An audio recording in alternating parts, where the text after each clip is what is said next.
Começa então, Pai. Amém. A paz do Senhor, irmãos e irmãs. Mais um dia para a gente se reunir aqui e falar um pouco da palavra de Deus.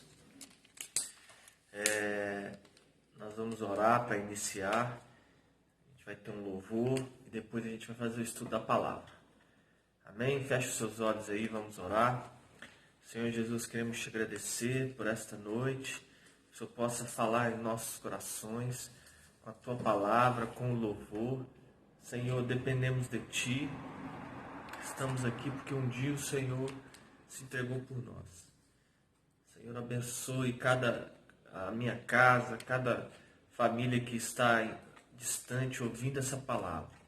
Que o Senhor venha nos renovar e nos transformar com o poder do teu Espírito. Nós te agradecemos. Em nome de Jesus. Amém. Vamos ao louvor.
Olha, a cadeira ali, né?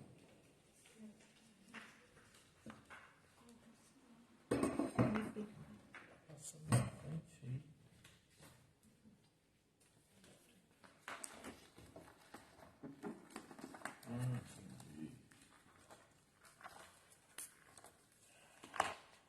Não tem visto assim. Como é que eu tô com 48? Assim, cada um tem.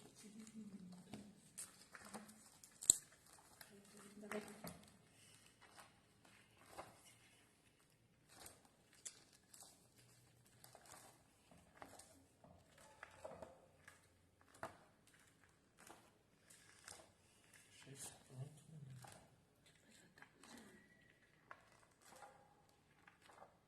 Nossa, eu tô cansado.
Irmãos, eu ainda terminei ontem, né, de ler o livro de Atos dos Apóstolos, então eu estou ainda muito impactado com essa releitura do livro, porque Deus falou muito comigo, né, em diversas passagens. Em outros estudos a gente também trouxe de volta alguns versículos. E eu queria agora falar dessa passagem que muito me chamou a atenção. Foi quando, aqui no capítulo 23, capítulo 24 de Atos, fala sobre a prisão de Paulo. No momento que o Senhor falou com ele que era necessário, Deus queria que ele pregasse em Roma, para César, e tudo se desencadeou para que ele fosse para Jerusalém, ele fosse preso, ele fosse acusado pelo seu testemunho, pela palavra que pregava. Houve uma conspiração para matá-lo, ele foi transferido para uma outra cidade, até o ponto dele ter que chegar e apelar para César, porque ele, como cidadão romano, ele tinha essa prerrogativa, né? O cidadão romano tinha direito de um julgamento. Os judeus queriam simplesmente acusar e condená-lo à morte. Paulo, sabendo do propósito do Espírito Santo, apelou para César, e é nessa história que eu quero falar. E eu incentivo vocês a ler esse livro, onde a gente percebe o quão maravilhoso é o agir de Deus na vida da igreja primitiva. Nós vamos falar do capítulo 27, a partir do versículo 9. Então aqui Paulo apelou para César e era necessário ele ser transportado via navio para Roma, né? Então a gente está nesse momento quando ele começa a fazer uma navegação, e aqui no versículo 9 eles já tinham feito algumas escalas, mas no versículo 9 fala: ficamos ali muito tempo, 27:9, ficamos ali algum tempo e tornou-se perigoso continuar a viagem porque o inverno estava chegando. Então Paulo avisou: homens, estou vendo que daqui em diante a nossa viagem será perigosa. Haverá grandes prejuízos, não somente com o navio e com sua carga, mas também haverá perdas de vida. Então aqui Paulo, um prisioneiro, né, sendo levado para Roma para um julgamento, ele fala para aquele centurião, né, que era o comandante, ele fala de forma genérica, né? Homens, estou certo que daqui em diante nossa viagem será perigosa. Ele traz um aviso, né? É uma profecia, dizendo da necessidade deles não continuarem, de esperarem o inverno passar, para que a viagem fosse continuada. Ele não estava pedindo para ser livre, ele não estava pedindo clemência, ele estava dando uma direção de Deus para a vida daquela embarcação. Porque naquela época esses navios eram navios que saíam ali de Alexandria para levar trigo e grãos para Roma. Então esse navio ia aportando em outras cidades, pegando mais alguns materiais, produtos, até chegar a Roma. Era um navio que cabia em torno de 200 pessoas, 240. E Paulo traz esse aviso. E aí no versículo 11 fala: mas o oficial romano tinha mais confiança no capitão e no dono do navio do que em Paulo. O porto não era bom para passar o inverno. Por isso, a maioria achava que devíamos sair daquele lugar, sair dali e tentar chegar a Félix. Essa cidade é um porto de Greta, que tem um lado para sudoeste, o outro para noroeste. E eles acharam que poderiam passar o inverno ali.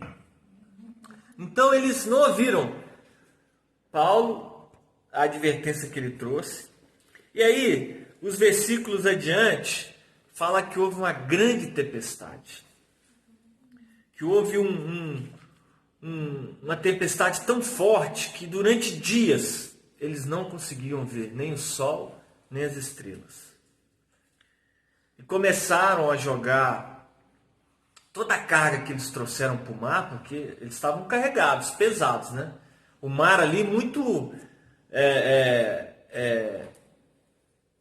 agitado, levando eles a sacudir, a ponto de eles temerem pela vida, porque o barco podia ir a pique, podia afundar.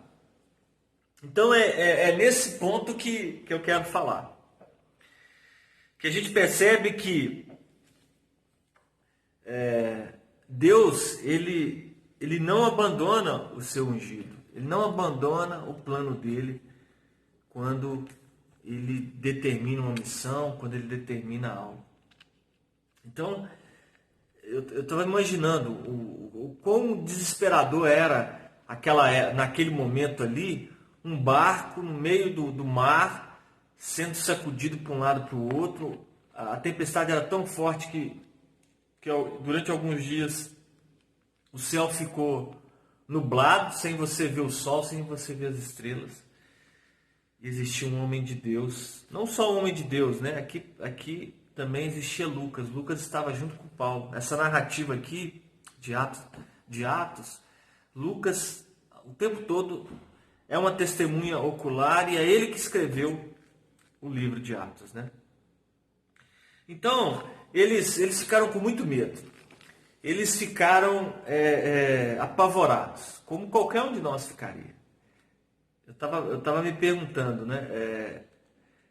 Que grande medo eles passaram. E aqui no versículo mais adiante, no versículo 18, depois você pode ler toda essa história, no versículo 18. E a terrível tempestade continuou, e no dia seguinte começaram a jogar a carga no mar. Então toda aquela carga, todo aquele alimento foi jogado no mar. E no outro dia, os marinheiros com as próprias mãos jogaram no mar uma parte do equipamento do navio. Alguns equipamentos, né, que estavam ali também. Então o desespero era grande. Durante muitos dias não poderia se ver o sol nem as estrelas, e o vento continuava soprando forte. Então, irmãos, imaginem essa cena de terror aí que eles estavam passando. Às vezes a gente se assusta, né, com algumas coisas. Imagine que essa cena de terror. Durante versículo continuando, né? Finalmente perdemos toda a esperança de nos salvar. Perderam. Não, vamos morrer. Não tem, a gente não está vendo o sol, não está vendo a lua. É tudo escuro, o mar violento. Nós vamos morrer. Perdeu a esperança. Fazia muito tempo que eles não comiam nada, então Paulo ficou de pé no meio deles e disse: Homens, vocês deviam ter me dado atenção ao que eu disse e ter ficado em Creta. Aí Paulo lembrou: vocês deviam ter me dado atenção. Eu falei para vocês. E assim não teríamos tido toda essa perda e esse prejuízo. Mas agora peço que tenham coragem. Ninguém vai morrer. Vamos perder somente o navio. Digo isso porque, na noite passada, o anjo de Deus a quem pertenço e sirvo apareceu a mim e disse: Paulo, não tenha medo. Você precisa ir até a presença do imperador. E Deus, em sua bondade, já lhe deu a vida de todos os que estão viajando com você. Por isso, homens, tenham coragem. Olha aí.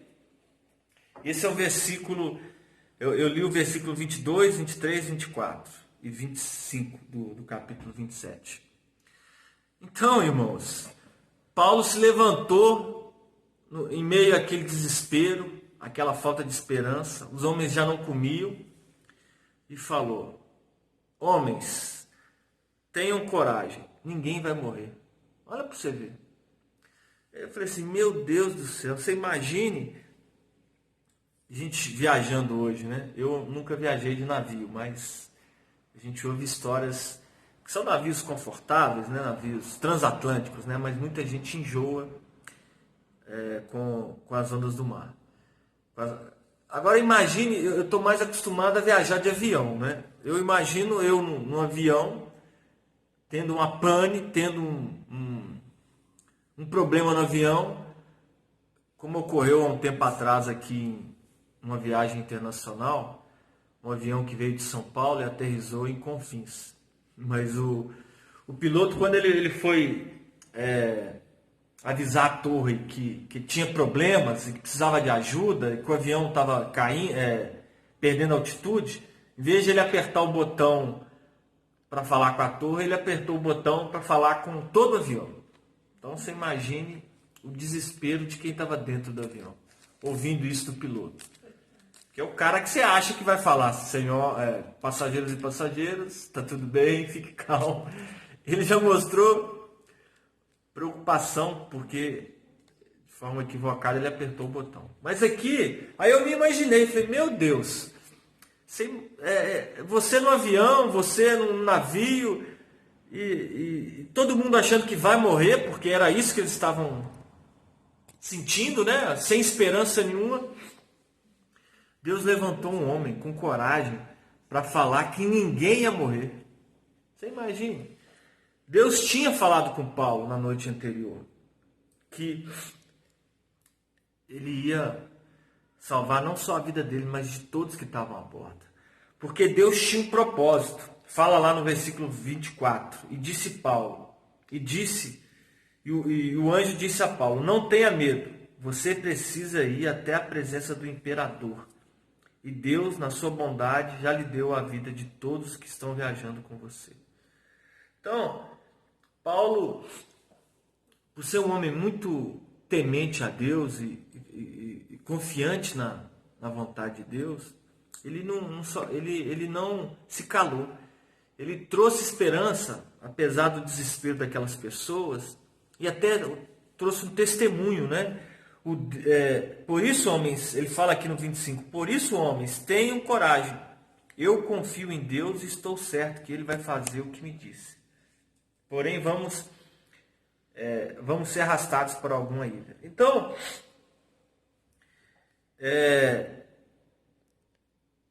eles receberam essa palavra e ficaram chocados. Eu imagino, eu iria ficar chocado. Se eu estivesse no avião e se Deus ou falasse comigo ou falasse com algum irmão, dizendo que não era para a gente ter medo, apesar que tudo, 27 fala assim, 2 semanas depois a noite continuavam sendo levadas pela tempestade do mar Mediterrâneo. Olha para você ver. Paralisou aí? Paralisou, peraí rapidinho. Tem que avisar deles antes. Voltou? Não, ele vira. Aqueles.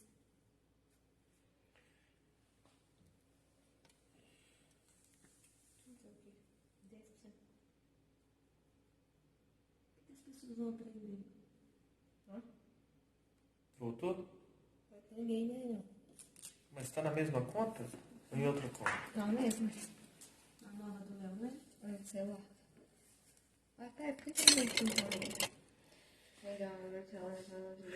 Ai, alguém entrou. Ai, que susto. Ele me entrou. Ai, que susto com essa cadeira.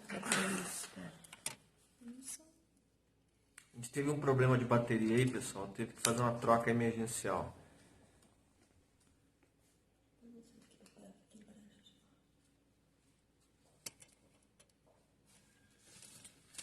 Então, 2 semanas depois, os caras, né, do início da viagem, estavam ainda na tempestade. Irmãos, não é um dia não, às vezes a gente fica assim, um dia, não tem 2 dias que eu estou passando mal, que eu estou com medo, que eu estou... Foram cerca de 2 semanas dentro dessa tempestade no mar Mediterrâneo.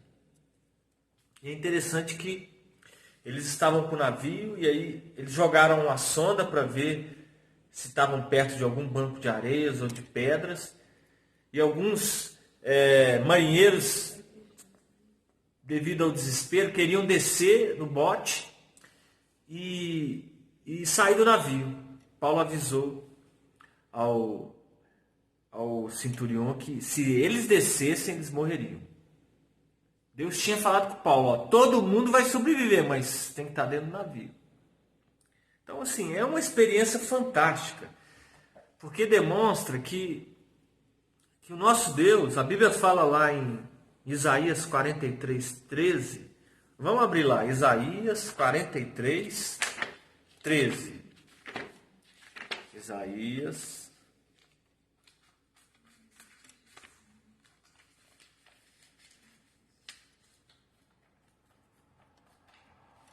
Isaías 43:13. Fala assim, ó: Eu sou Deus e sempre serei. Ninguém pode escapar do meu poder e ninguém pode desfazer o que eu faço. Em outras traduções também fala que agindo Deus, quem impedirá? Então, é obra de Deus. Tem momentos que a gente se depara com o impossível, com milagres inexplicáveis, que são entendidos só pela fé. Não tinha outra forma da gente entender essa situação se não fosse pela fé. Porque esse navio, esse barco, esse navio estava fadado a afundar e matar aquelas pessoas. Porque não existia naquela época o colete salva-vidas. Não existia naquela época lanchas. Não, meu filho, caiu no mar, era um abraço. E eles estavam passando por isso. Mas Deus tinha um plano para eles. E é interessante que, às vezes, a gente questiona, né? Os planos de Deus. Mas o Senhor, quando Ele confirma no nosso coração um propósito, e aí Ele exige de nós ação. Às vezes você pode estar no meio da tempestade, como Paulo estava e aqueles marinheiros, uma tempestade forte. Às vezes a gente fica com medo, né, quando chove aqui, como ocorreu no início desse ano, em janeiro, a chuva que houve em Belo Horizonte, que destruiu ruas, algumas pessoas infelizmente chegaram até a morrer.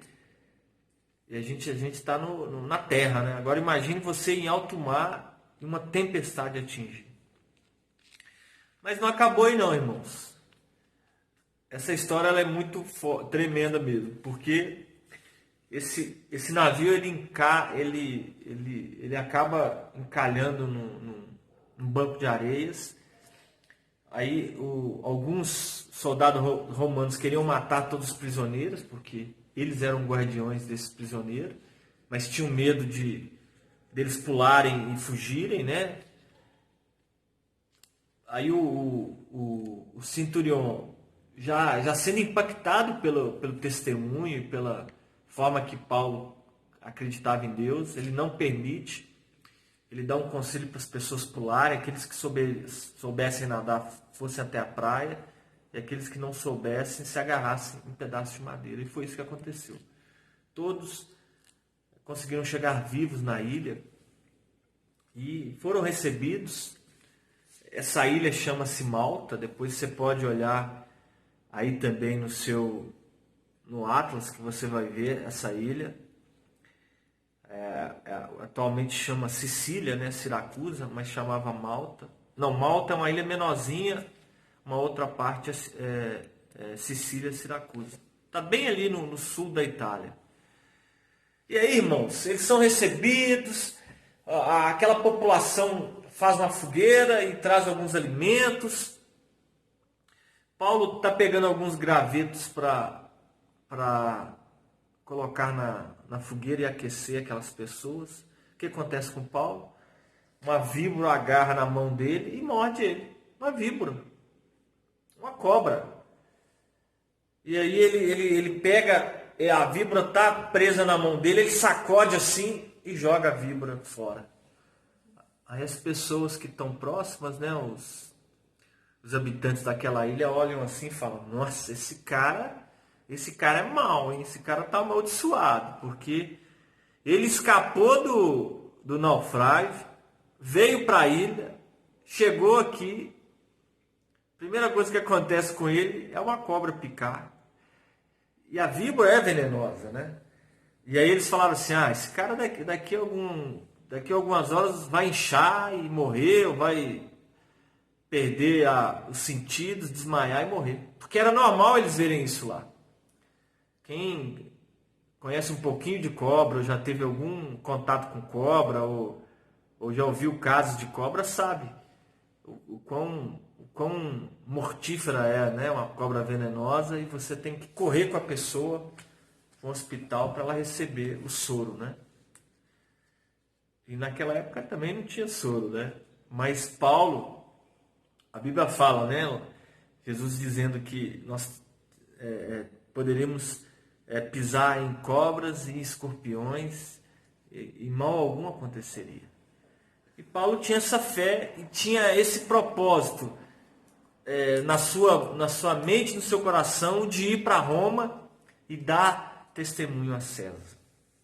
E aí ele passou algum tempo, nada aconteceu com ele, e as pessoas começaram a falar, peraí, esse cara não morre, esse cara deve ser algum Deus que veio até nós aqui. Você imagine, né? Naquela época ainda existia esse tipo de superstição. E aí eles ficaram querendo honrar Paulo, mas Paulo continuou sendo um homem humilde. E ainda no versículo 28, no capítulo 28, existia uma pessoa lá que tinha mais autoridade, que tinha uma casa, recebeu Paulo, recebeu aquelas pessoas, e Paulo, ao perceber que o pai dele estava doente, Paulo ainda orou e ministrou a cura na vida desse homem, e ele foi curado. E aí as pessoas, ao ouvirem isso, trouxeram mais doentes, e mais doentes foram curados. Então, assim, você vê que onde Paulo caminhou, por onde ele andou, ele não desviava do seu propósito. Ele estava ali para fazer a diferença na vida das pessoas. E Deus agiu poderosamente na vida dele. E não foi só Paulo, né? Aí, vendo esse texto, eu me lembrei também de Paulo e Silas na cadeia, quando eles foram chicoteados e colocados num calabouço, né? Um buraco, que se chamava de cadeia, e preso nos seus pulsos, na sua perna, e eles ali oraram, e eles cantaram louvores, oraram a Deus, e aquela cadeia ruiu após um terremoto. Deus não abandonou os seus ungidos. E também, me lembrando aqui da passagem de Pedro, quando Pedro também estava essa passagem de Paulo e Silas está lá em Atos 16, do 16 a 34 também, para vocês lerem. E Pedro também, quando foi preso, e foi colocado 16 soldados para vigiá-lo, dormindo, vigiado por esses 16 soldados. Deus enviou um anjo, e esse anjo abriu as portas e Pedro saiu daquela cadeia. Então, assim, são coisas sobrenaturais. A gente não tem como explicar o agir de Deus. A gente só consegue explicar porque está escrito na Bíblia. E eu creio na verdade. Mas Deus, ele faz isso. A Bíblia fala que a multiforme sabedoria de Deus. Jesus, ele agiu dessa forma ao fazer milagres, ao curar, ao ressuscitar Lázaro. Então, a gente precisa crer.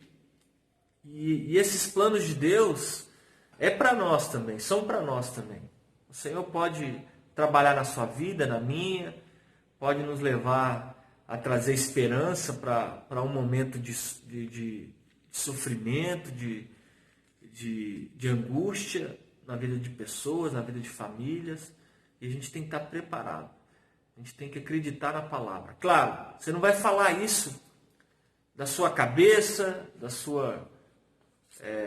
seu sentimento. Você tem que quando a gente percebe aqui, quando Paulo, ou Silas, ou Pedro, principalmente Jesus, sendo guiados pelo Espírito Santo. O Espírito Santo falando, confirmando e trazendo milagres.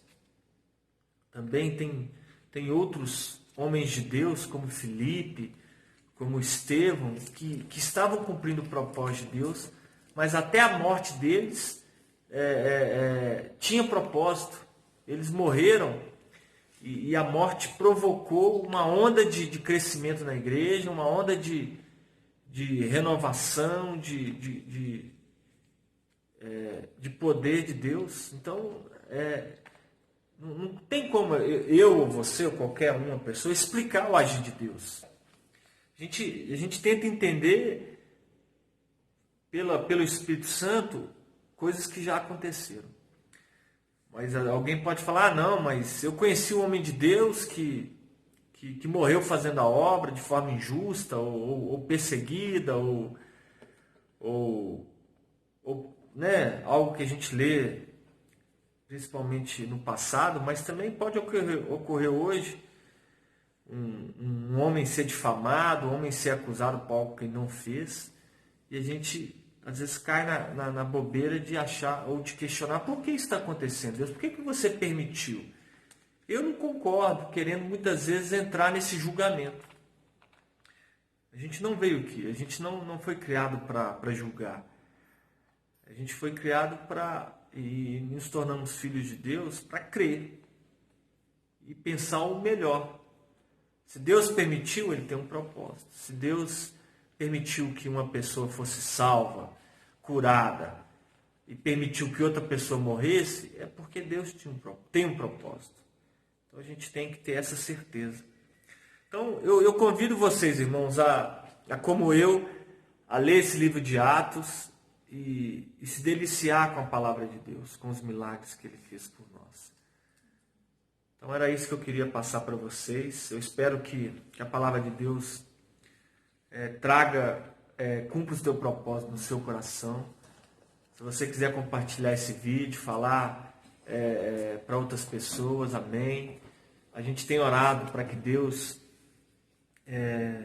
termine com esse vírus, para que a gente possa voltar a se reunir. É o desejo de Deus que a gente seja em comunhão. Mas orar também para que o Senhor fortaleça a sua fé, aonde quer que você esteja. Não deixe que o medo, que a tristeza, que a falta de esperança o tire da presença de Deus. Assim como esses homens aqui estavam sem esperança, mas ao ouvir falar de Deus, eles creram, que você venha crer no Deus Todo-Poderoso. Amém? Nós vamos cantar mais um louvor e vamos encerrar. Eu vou fazer uma oração abençoando vocês e o Léo vai tocar mais uma música. Amém? Feche seus olhos. Senhor, obrigado. Que o Senhor confirme a Tua palavra em nossos corações. Dá-nos esperança, dá-nos fé, Senhor, para passar por esse momento, essa pandemia que aflige a nossa nação, que aflige outras nações. Senhor, cuida do homem de família, da mulher de família que precisam colocar comida em sua casa, que o Senhor possa prosperar, abençoar. Livra, Senhor-nos da mentira, do engano e da corrupção. Que a Tua igreja, Senhor, neste momento se fortaleça na Tua palavra. Ó Deus, e que possamos sair fortes nesse momento. Abençoe a cada um que está em casa e que a Tua palavra, Senhor, continue a iluminar o nosso caminho. Em nome de Jesus. Amém.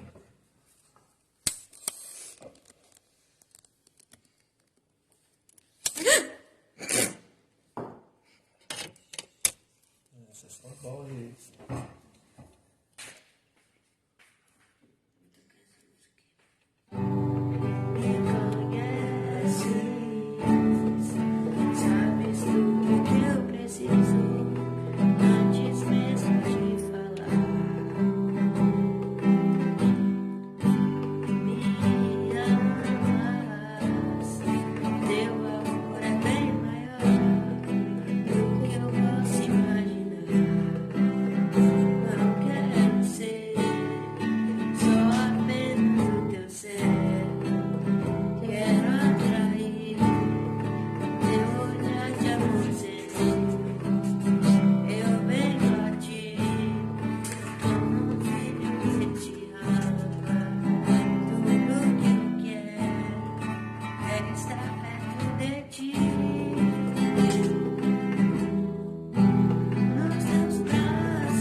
No celular também.